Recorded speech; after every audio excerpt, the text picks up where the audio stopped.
Hello, everyone, and welcome to today's webinar, The Positive Path Forward by Positive Luxury and Connections. And it is so great to have many of you with us today.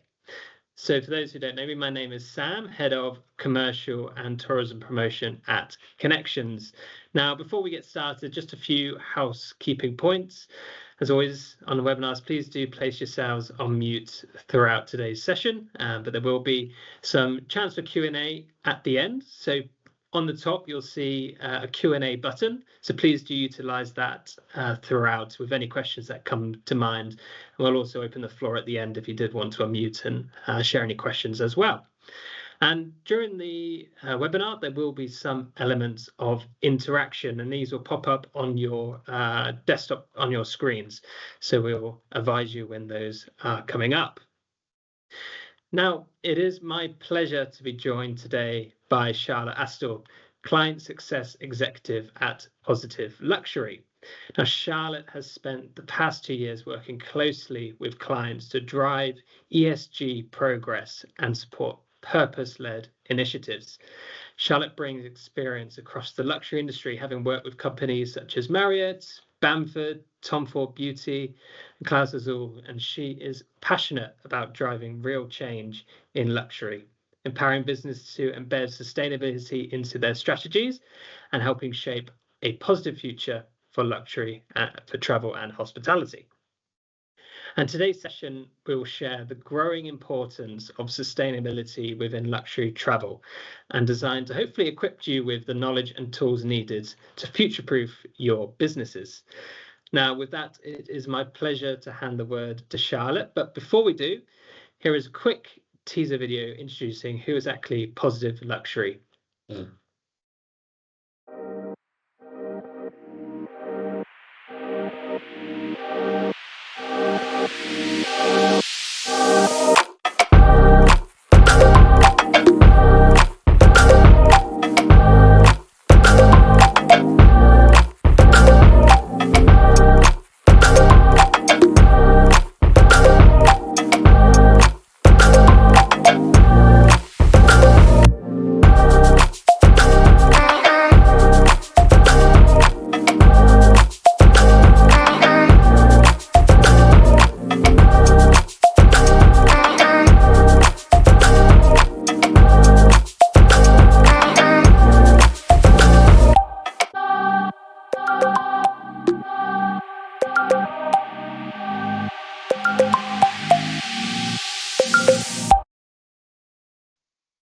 Thank you so much, Sam, for the kind introduction, and really happy to be here today speaking to you all.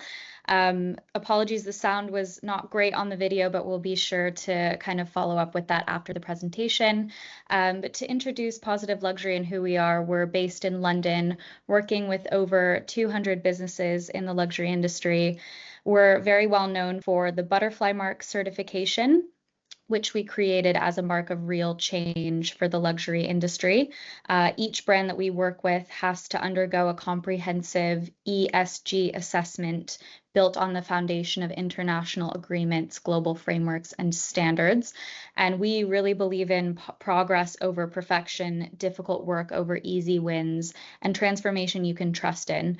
And that's the foundation for our certification and how we work with clients. So I'm really excited to be speaking to you a little bit more about this today. And firstly, we'll move to the next slide and just talk about quickly. Many of you filled out the Matchmaker quiz on Connections Luxury's website, so thank you to those who did. It gave us really good insight into who's going to be joining us from the community on this presentation. And many people indicated kind of needing help with their overarching ESG strategy, which is completely understandable, kind of wanting to know where to begin. And many of you also highlighted being interested in specific guidance on sustainable sourcing, carbon, and waste. So we'll be sure to touch on those today, along with diving into some other ESG topics across travel and hospitality. So we're going to move along to our first interactive portion of today. I'd love for you all to think about how confident are you in your company's sustainability strategy currently. And I'm just going to bring an interactive quiz on screen. Just bear with me a second. So you should have something pop up right here in Teams where you'll be able to select your answer. And the answers are going to start showing up live on the presentation. So this will just give us a good understanding of, how you're feeling about your company's sustainability strategy right now. So I'll just give you just a few seconds to fill that out, and we can see how everyone's feeling. It looks pretty evenly spread, actually. We have lots of middle of the map, which is what I would have expected, which is you're somewhat confident, but there's room for improvement. I guess there's usually room for improvement when it comes to sustainability. But yeah, I'll give you all a couple more seconds to answer. I'll use that when I'm, in the back of my head when I'm presenting today, but it looks like the majority of respondents are somewhat confident, but still see room for improvement, which is a good place to be starting. There's still a good handful of people who feel like maybe like we're doing the bare minimum, which is also okay. And we'll touch a bit on how to form a really strong foundation for your ESG strategy. So hopefully you'll find this presentation useful. We will head back on over to the presentation now. So first, I'd like to set the scene here in luxury and sustainability and discuss sort of the landscape that we're sitting in right now. So in recent years, luxury has undergone a profound transformation. We're really moving away from materialism and into experientialism, and I'm sure you all hear experiential all the time. From acquiring objects to seeking out meaning, experiences, and moments of connection. Luxury is no longer just about having, but it's about being well, being present, being part of something greater. And this shift has really been accelerated by the volatility of our times. From global pandemics to climate disruptions, geopolitical tensions, we are constantly being reminded of the fragility of our systems. And in response, today's luxury consumer seeks stability, longevity, and well-being. So a life not just lived, but lived well. So forward-thinking brands and destinations and, travel management companies and agencies are recognizing this shift and are weaving wellness, sustainability, and deeper forms of experience into their offerings, not as an afterthought, but as part of their core strategy. In doing so, they meet the rising expectations of discerning travelers while securing long-term competitive advantage. Luxury is not just about comfort, it's about connection to place, community, purpose, and comfort. And this is where sustainability comes in. Sustainability is not separate from luxury, it's really part of its foundation. In uncertain times, the luxury businesses that will endure are those that can align indulgence with responsibility. And, we've seen recent backlash against ESG, unfortunately, regulatory shifts in Europe, and a renewed focus on profitability within this economic uncertainty that we're sitting in. But this doesn't mark the decline of sustainability. It's an evolution. So I'll move on to the next slide and walk you through just a quick visual around the hidden benefits and costs of inaction when it comes to sustainability. This comes from actually Positive Luxury's recent report that we published on the return on sustainability investment, and we'll be sure to send you the link to this after the presentation so you can take a look. And this graphic is an iceberg, as you can see, and it depicts sort of, what lies underneath the surface of the obvious returns on investing in sustainability. So you all understand really, but just to highlight, companies that integrate sustainability beyond compliance can really unlock commercial benefits like premium pricing, operational efficiencies, and even competitive advantages, talent retention, just to touch on two of these topics. And we'll give some more examples later to illustrate my point. If we look at consumer appeal and loyalty, consumers are no longer seeing sustainability as just kind of a product feature, but they expect brands to help them lead sustainable lives. And this is really relevant for hotels, for travel agencies, etc. 85% of consumers report experiencing firsthand the disruptive effects of climate change in their daily lives. And 94% are likely to be loyal to a brand that offers transparency. So from private resorts powered by renewable energy to restaurants with locally sourced produce, sustainability enhances the luxury experience for consumers rather than limiting it. And then the other topic I wanted to mention that Sam and I were discussing the other day is talent retention, which plays a big role in travel and hospitality sector. Statistics show, for example, 67% of respondents in a survey done by IBM said that they're more willing to apply for and accept jobs from organizations they consider to be environmentally sustainable.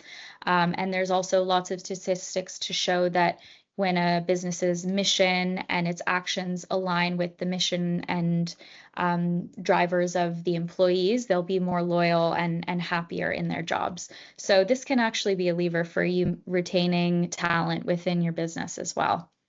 So hopefully that paints a picture of the current trends in luxury and sustainability. And now let's turn to how businesses can begin to define a sustainability strategy. So we'll move along to the next quiz, which is what sustainability topic is your business prioritizing right now, or multiple topics. I'm going to share my screen. And this is an open-ended question. So I'd love for you to just type in whatever comes to mind that you're sort of focusing on within your businesses. And it will be really interesting for all of us to see what some of you are working on and prioritizing. And this can also shape our discussion.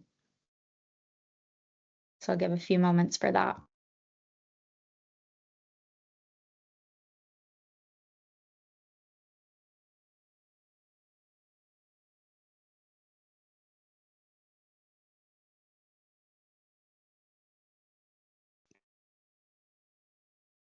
Are people able to answer? Don't be shy.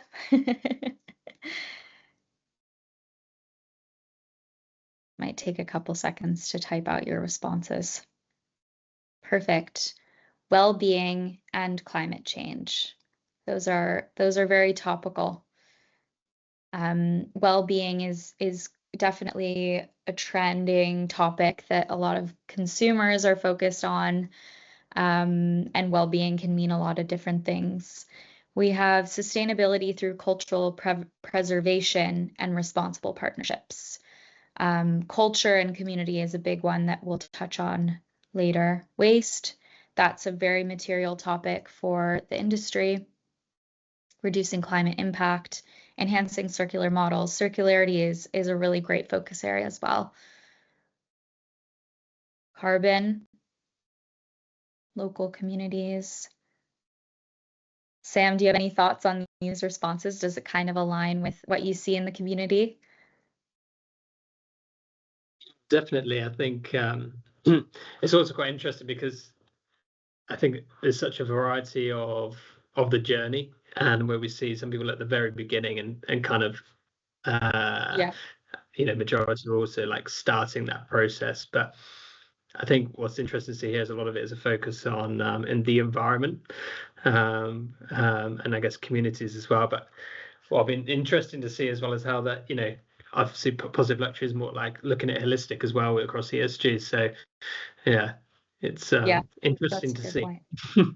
Yeah, that's a great point. I think what I'm noticing is a lot of these actually do line up with what we've identified as material for the industry. But as you said, sometimes when we think of sustainability, we don't always think about governance right away or social impact, but those are really part of a sustainability strategy. So we'll definitely look at that. Educating clients through sustainable travel recommendations and targeted marketing. That's an interesting one. I look forward to the Q&A later and to hearing some of your thoughts further on what you're working on. We'll switch back to the presentation now. And based on kind of your responses, and also, many of you are feeling like you're either beginning stages of a sustainability strategy or you're working on some things, but perhaps not fully confident in having a robust strategy. I want to start by presenting the concept of double materiality. So where does this concept come from? It basically came out of sustainability reporting legislation. So the Paris Climate Agreement of 2015 led to the European Green Deal as a roadmap for climate neutral Europe by 2050, which has led to sustainability regulations like CSRD, and ESRS, which is the reporting standard that very large businesses will have to start reporting to. And we use this in part to inform how we advise clients their best practice on creating a strategy. So these reporting standards incorporate double materiality. They require this as a step in disclosure for businesses. And double materiality is really a way for companies to assess how external ESG issues impact their financial performance, and on the other side, how their operations affect the environment and society. So it's an outward-inward approach. It really helps kind of define the scope and the content of ESG data collection and reporting, and allows for efficiency, transparency, and also, gives sort of a framework so that all businesses are aligning to the same standard and doing the same thing. So the benefits of starting with double materiality: firstly, of course, it's already a requirement for large businesses, or will become with this reporting requirement, and will be voluntary for SMEs. But also, at the foundation of it, it incorporates sustainability risks into the business strategy and accounts for those risks and those opportunities. And really, it also can give a comprehensive view of ESG to your business's investors and stakeholders. And I know that sounds sort of jargony or, kind of tailored to large businesses, but we use double materiality to advise startups, small businesses, medium, all the way up to large, as a really strong foundation. And if we move on to the next slide, this gives an overview of Positive Luxury's ESG assessment framework. So we look across all these different areas in our assessment. And we're really looking at ESG holistically across what you can see here is 23 different drivers of ESG that we've sort of come up with based on best practice. So we also used an industry-specific double materiality matrix for each industry that we work with. So in addition to travel and leisure, we work with, jewelry, fashion, interiors, premium drinks, and other sectors. So we created a double materiality matrix for each of these sectors. And this allows us to assess different sectors on different topics. Now, for the travel and leisure sector, the highly material areas, some of them are people management, water and waste, sustainable procurement, and climate. So we'll look at some of those today. And many businesses choose to conduct their own double materiality assessment in addition to our kind of assessment. So as a general review, what you can see on this slide, this is a double materiality matrix. So first, what you'll do if you're conducting this, and we help businesses in this way, is you map your context. So you want to understand your value chain and list all of the potentially relevant sustainability issues for your stakeholders. So as you can see, it could be across environmental, social, governance, and innovation, and each dot represents a different topic that would be relevant. Then you're going to measure the impacts, risks, and opportunities and their significance, major to minor, and plot these material issues on the matrix. So that's a really simple overview of how we go about this. And your highly material topics rest in that upper right quadrant there. So this helps us bring focus to the strategy. And once you've conducted a double materiality assessment, once we've done this together, several topics will be identified, and then your company can address these through action plans, specific targets and KPIs, and ensuring that you're driving sustainable growth. So as I mentioned, this forms the basis for our assessment, but it's also a really great first step in building out your strategy. So we'll have another quiz, break for a quiz now, asking, have a think about which topics are what you would say most material for your business.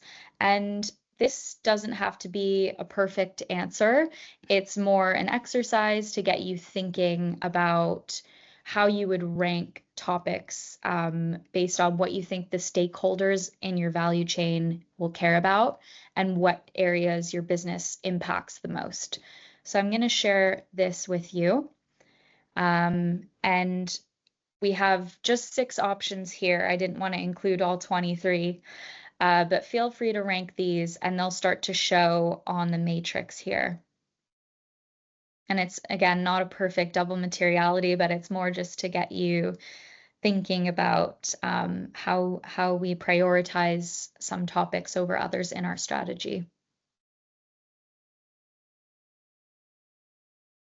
Nice. So we already have a bit of a fake double materiality matrix here. So if you look in the upper right-hand corner, local community involvement for this response is highly material. Carbon emissions is still important, but in that lower quadrant. Staff health and safety. So the more people that respond, it'll sort of shape shift what the graph looks like. So it's a fun way to see what topics we're prioritizing or what we would. And a key element of a double materiality assessment that we're not doing here today is liaising with stakeholders. So whether it's the local communities that you operate in, a key supplier that you work with, you'd want to involve them in the process, and also sometimes consumers as well. Very cool. So this is an interesting visual. Hopefully it was a fun exercise for you to try out. But now we will switch back and dive a little bit deeper into a few of the topics that we've identified as material. These, again, come out of Positive Luxury's double materiality analysis for the sector, and also taking into account what you said in the quiz you wanted to learn a little bit more about. So for each topic, I will list sort of what we're looking for in our assessment and kind of the areas that we ask about, just to give you a window into what you can start thinking about for your business. And then I'll also give a case study of a business that's doing this well. So starting with sustainable procurement, which essentially means, thinking about the whole life cycle of procurement, whether it's products or working with suppliers, and making sure you're generating benefits, not only money and value to the organization, but also society and the economy. So what we ask for in sustainable procurement, this is in the governance topic. We look at your visibility of your supply chain. So do you have really good understanding of your key suppliers, and are you prioritizing the high risk suppliers? These could be ones that are operating in risky geopolitical areas or that are in high water risk areas. So you want to account for different risks for your business. And then we also look at whether you have comprehensive codes of conduct that are signed by these key suppliers. We ask about, how sustainability is integrated into your selection process. What kind of topics are you looking for and considering when you're choosing which suppliers to work with? Whether it's human rights and ethics, their carbon footprint, their water use, and how are you measuring and improving supplier performance? And you might have varying degrees of control over this depending on your business model. And we can talk about this later in the Q&A if you have specific questions. An example to share is Butterfly Mark certified client Domestay, and they're a luxury short stay rental service. This image is actually of our CEO with their managing director. They are taking actions by prioritizing local suppliers. So the way that they operate is they work with luxury rental properties and they create a luxury guest experience, sort of like Airbnb, but luxury, and they provide additional amenities. So the towels, the shower products, the water, etc., and they can give itineraries as well. So what they have control over is kind of the amenities that they're stocking, and they have less control over the properties that they're renting, but they still account for this as well. So they do look at energy and waste use of the properties, but they're also providing refillable glass bottles to guests and using non-toxic housekeeping. And I wanted to highlight the commercial wins of this as well. So, of course, there's consumer appeal and loyalty, but also supply resilience by working with local suppliers and having a bit more control. And lower carbon footprint from not transporting things very far, and also reputational risk reduction by ensuring the health and safety of their guests and having an arm in the local community. So that's sustainable procurement. Moving on to climate. So this is really, in other words, GHG emissions or carbon reduction measurements. So we ask businesses for their scope 1, 2, and 3 emissions. Scope 3 tends to be the most difficult to measure. So we also kind of help guide on how they can measure and ways to reduce that. It tends to come from up in the supply chain, so things that businesses don't always have as much control over, but still need to account for in their reporting. And then we also look for time-bound reduction targets. So are you measuring things accurately? And then do you have a realistic goal? If you want to be net zero by 2030, do you know exactly where you're at now? And do you have measures in place to realistically reach that? And then again, supplier selection. Are you considering your supplier's carbon footprint, and can you work with them to help them reduce that? So this example is the Tokyo Station Hotel. They offset 100% of guest emissions. So, obviously offsetting emissions is not as good as absolute reduction, but it's still a great initiative from a luxury hotel. They cover the cost completely of offsetting guest emissions instead of asking them to opt in, and they also use CO2-free electricity. And I wanted to highlight as well that this is part of a Japan-wide initiative to try to reach net zero by 2050, in which the Japanese Tourism Board is in line with as well. So there's lots of stakeholders involved in trying to move this initiative forward. And from the luxury hotels perspective, this again brings consumer appeal and loyalty. It also is optimizing resource and potentially reducing regulatory costs down the line from not being, they're sort of ahead of the curve when it comes to not relying on carbon energy. And that also builds investor confidence. Next is waste management, and then we'll have one more before we kind of move on to a sustainability roadmap and then the Q&A. So waste management is, of course, a really important topic, and quite a few of you highlighted this at the beginning, that you're focusing on this. So what we ask for in our assessment is, are you measuring waste volumes in your facilities? Do you have strategies for managing and reducing your total waste? And this can also encompass food waste if you have restaurants or, serve food in a hotel, for example. And are you measuring key supplier waste generated in their operations as well? So the case study I wanted to highlight is Le Grand Bellevue, a Swiss hotel, also Butterfly Mark certified. They're doing some interesting things. So They have, of course, reduce, reuse, recycle, but really they've outlined clear guidelines for waste reduction, and each hotel department is clear on this. So that also brings in some employee engagement and allows everyone to work towards that reduction goal. They work with SapoCycle to recycle their soap, which has a larger impact than I realized before kind of looking into this. They've developed an app to reduce the need for paper menus and other paper products. And they're also working with an innovative supplier to weigh food waste and donate leftover food. There's lots of suppliers out there that do these things, and they're very cool. So happy to discuss this more at the end. If anybody has learnings on this, they can share.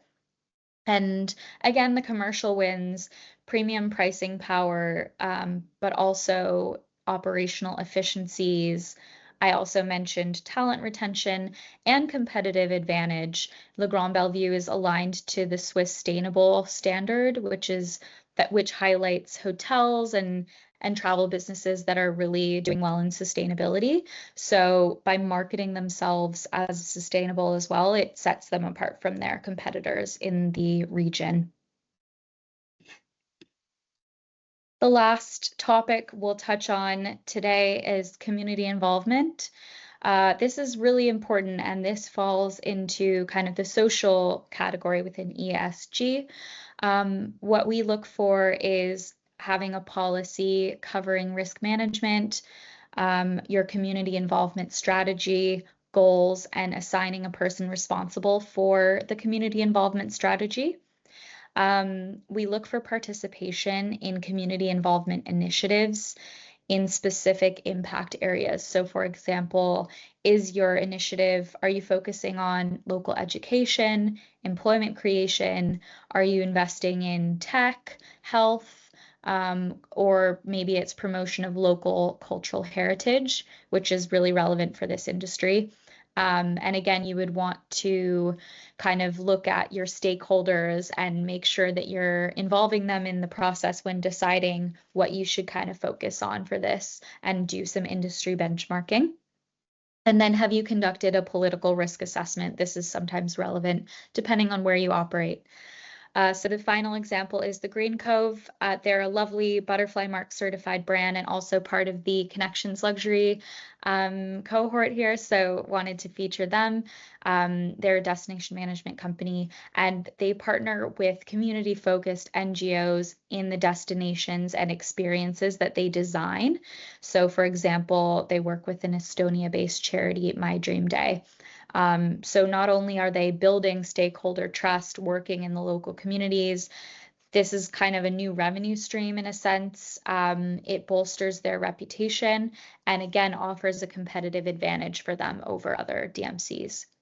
So we touched on 4 kind of material topics today. There's many others that might be relevant for your business. And this was high level in general to try to give you a sense of what we look for in our assessment. But of course, we're happy to kind of consult you one-to-one or hop on a call. This slide shows a roadmap of how we help clients integrate ESG seamlessly into their business strategy, depending on where you are on the journey, as we mentioned, beginner all the way to advanced. From laying the foundations at a strategic and governance level through to embedding and activating initiatives to unlock commercial benefits, right through to communications, we aim to support businesses to take a robust, sensible, and efficient approach to ESG. So I wanted to dive a little deeper into this roadmap, also just to give you a clear understanding, maybe where you are. If you're at the earlier stages of incorporating sustainability into your strategy, we recommend starting with the double materiality concept that we shared here today, consulting with stakeholders and benchmarking against industry best practice, just to make sure that you're investing resources into the most impactful aspects of ESG for your business and for society. If you've already laid the groundwork for ESG with having a sustainability purpose and a strategy, you can really begin to drive meaningful change throughout your value chain, stay ahead of regulatory compliance, and benefiting from things like more efficient operations and preventing reputational risks. And I wanted to mention here that many businesses are already taking action, but you can always go back a step and build out a more robust strategy, even if you're already investing in initiatives, just to take a more streamlined approach. And then if you're already taking action and are more advanced on your journey, you're kind of at the point where you can verify performance with certifications such as the butterfly mark and confidently communicate about your progress externally, marketing and communications on social media, in a sustainability report. It really depends on your audiences. And this is a key way to build trust with consumers, investors, and key stakeholders. But you want to make sure that you're communicating accurate information and not greenwashing. So Positive Luxury would love to help you along any point of your journey. So please do reach out if you're interested in exploring how we could support your business. Thank you again, Sam, for having us, and really excited to take some time for Q&A and discussion. Thanks so much, Charlotte. That was really interesting. I put a message in the chat, but if you do have questions and would like to throw them in the chat, we have a good 10-15 minutes where we can answer some questions. So please feel free to add them in the chat, or if you'd like to unmute yourself, we can have this as an open conversation. So do feel free to unmute yourself and ask a question as well. Does anyone have any questions? Questions or even best practice of some things that your business is doing right now to share with the group, because I think that's always helpful as well.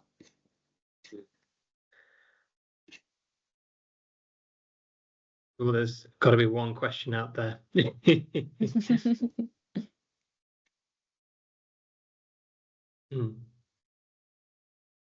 Give it a few moments. In the meantime, I have a question myself. I think one of the biggest challenges, I guess, in sustainability and thinking about sustainability and also in businesses is two things. One is, I guess, resources of people, and two, finances. And looking at it from historically, I imagine people would look at sustainability and becoming sustainable might cost money. And I think we have a lot of senior decision makers on this call. But in your opinion, I know you touched upon like the commercial benefits throughout. How can sustainability or sustainable practices actually support both from a financial point of view and supporting companies, I guess, in the long run, and two, resource and time? Obviously, it's probably maybe a lot of work initially, but how would that sort of grow and become more useful in the long run? Yeah, that's a really great question. I think it ties well into that return on sustainability investment report. A lot of the obvious answer, I think, is if you invest in operational efficiencies upfront, it reduces cost over time. And this is really clear when it comes to hotel operations. If you switch to renewable energy, again, it kind of depends on where you're operating. If you incorporate some of those food measurement tools, you're reducing food waste sometimes by up to 50%, which is cutting costs on waste, paying for waste over time, on food investment.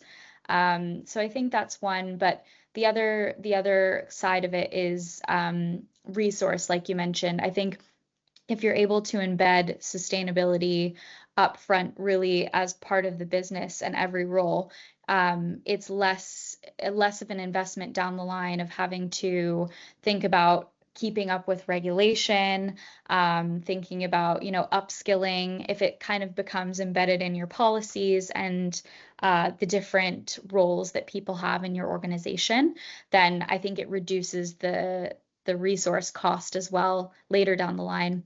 And we see it in our business and in our assessment. A lot of times people who go through the assessment on behalf of their business are not always a sustainability professional or a sustainability lead. Sometimes it has to be you know, a marketing director or even the CEO if it's a smaller business.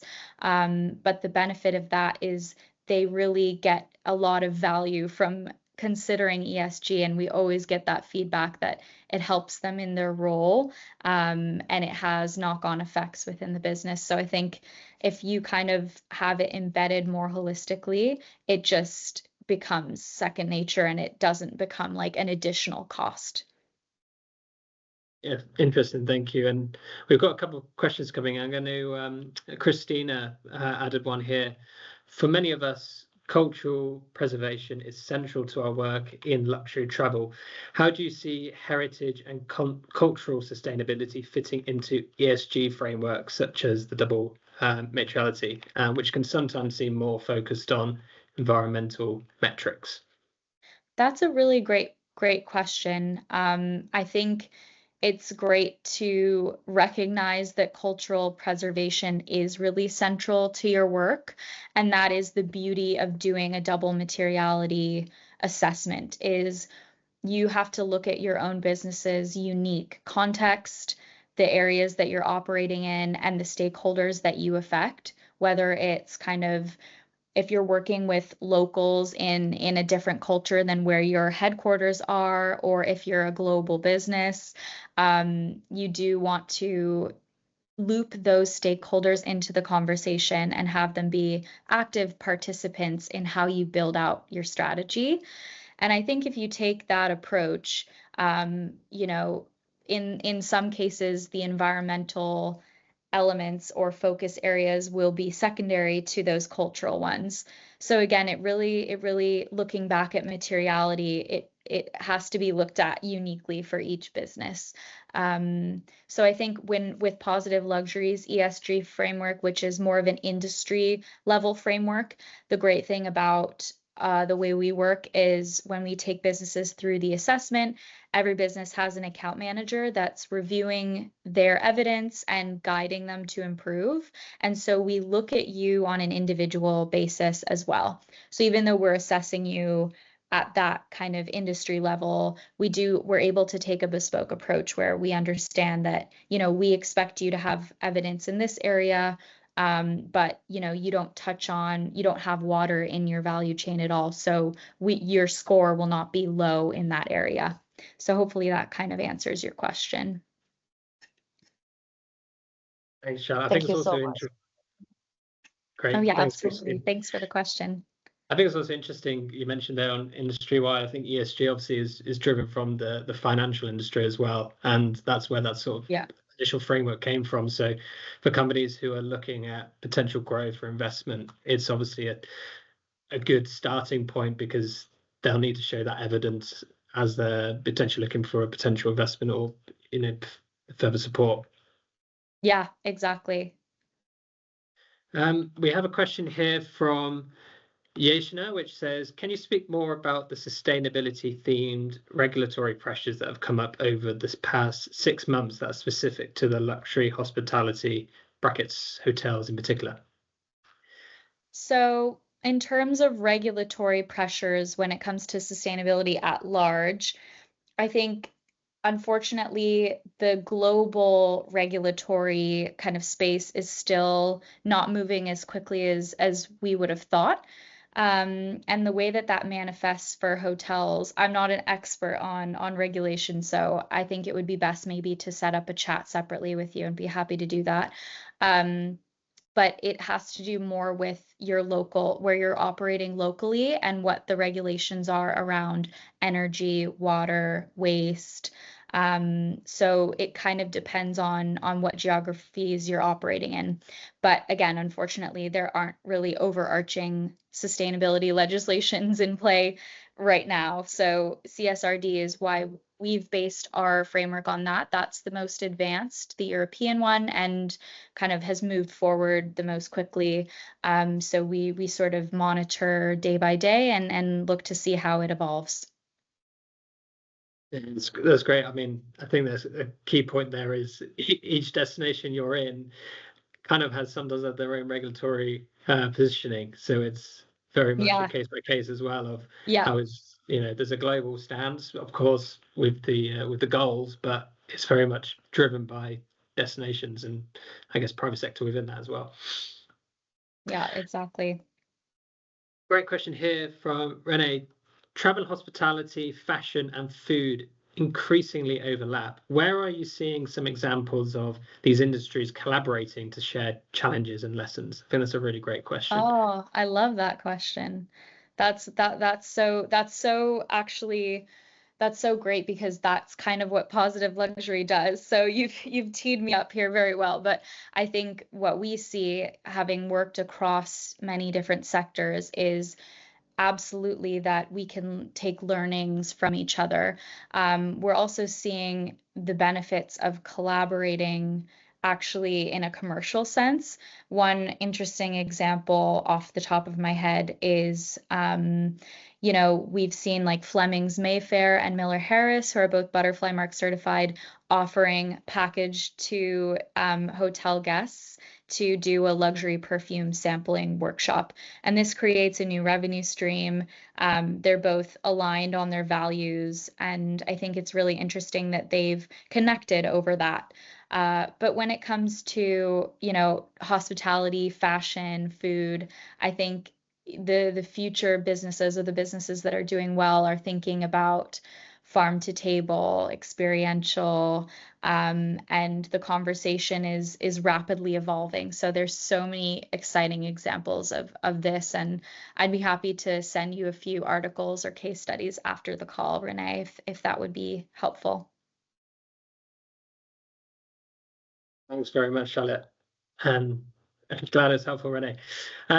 We have a good question from Olivia, which I think definitely resonates with a lot of us, is how can we persuade teams internally to come on board with ESG initiatives? That's a really good one.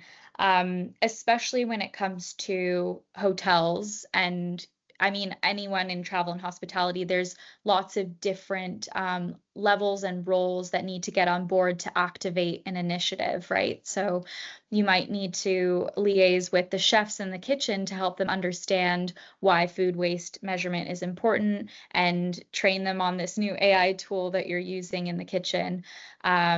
Or, it might be that you need to educate the consumer, like one of you mentioned earlier, about why not throwing their towels on the ground and washing them every day is not as sustainable. And that's not always the approach that luxury businesses will take. But I think persuading teams internally is more about understanding where they're coming from.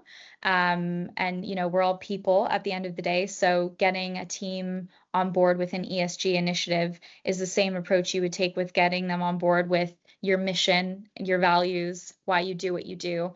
And in a lot of ways, as the statistics show, it will actually breed loyalty from your employees.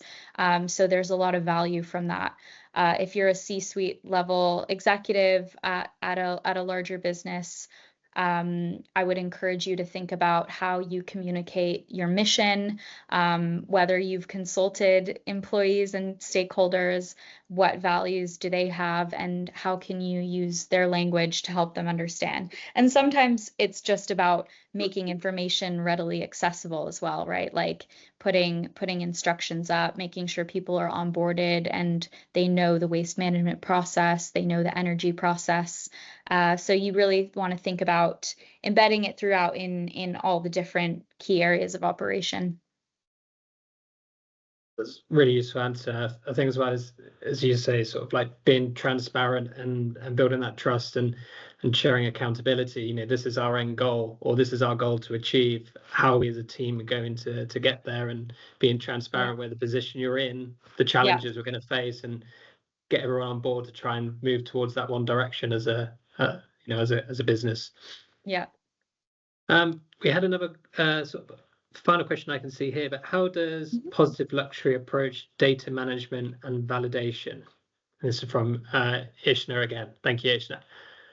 Thank you. Yeah, that's good. That's more of a technical question. In terms of data management, our platform actually houses all of your ESG data in it, and we have tools to kind of upload all your documentation, and there's actually a tool within it that allows you to kind of set targets, and it populates where you're at right now to allow you to report more easily, to benchmark against competitors. So it's a great kind of data management system in that way. We also, because we give account management guidance in the assessment, will sometimes create a bespoke sort of resource for you depending on how you like to operate. So if you're using an Excel spreadsheet to track your environmental data, we'll help with those kinds of things. When it comes to validation, so currently we sort of verify by looking at evidence for everything that we ask in the assessment. So any claim that you answer or kind of aim to share, we make sure that everything has evidence backing it, and that could be other third-party verifications, audits. There's countless forms of evidence that we look for. And then we conduct a double verification of every assessment. So once a company reaches the final passing score, we have another fresh pair of eyes review everything and all the evidence to ensure that nothing was missed. And that's the approach that we take to be really thorough and make sure that every claim is validated. So thanks for your question. Great question again. Thank you very much. I see one final question here, which is from Paula. How does Positive Luxury support sustainable and responsible practices within the luxury travel sector? That's good. That's kind of more of a broad question. I would say the way that we support sustainable and responsible practices is firstly through the assessment process, really as it's about improvement and understanding where each business is at and identifying priority areas and giving guidance on how you can improve your performance. And we see a huge performance from the baseline or first submission to final submission through our assessment process. So that's a tangible way that we can see we're having positive impact, because we're actually, through that, we're seeing the ESG scores of these travel sector businesses go up through the process. But additionally, we try to build community ourselves. So just like Connections Luxury, but we try to offer resource and bring different sectors together or different verticals within luxury together to share learnings. We do this through webinars and in-person events to make sure that people can share best practice and learn and grow from each other as well. Great. Thank you. I think that was a nice way to sort of wrap up as well. Yeah, great timing. Also, I'm loving this AI where we've got basically meeting summaries from everyone, which is super useful. So makes our jobs easier. Exactly. But thank you so much again, Charlotte and the team of Positive Luxury, for your collaboration and for these really interesting insights. I think most people here have, either if they were starting their journey, have learned a lot, or if they're a bit further in their journey, have found something useful to keep growing, keep pushing forward. But this is always a ongoing challenge in today's world, and it's really important and vital to have these tools at hand. So thank you very much. If you are interested in continue the conversation with Charlotte, then we're sharing the details here on the screen. This session has also been recorded, which we will be distributing after the webinar, so you'll be able to watch this back if there's any learnings you want to go back to, and as always, Charlotte and the team are on hand. So thank you very much, and thank you everyone for joining us, and we hope you have a wonderful day. Thank you all. Thank you so much. Have a good day, everyone.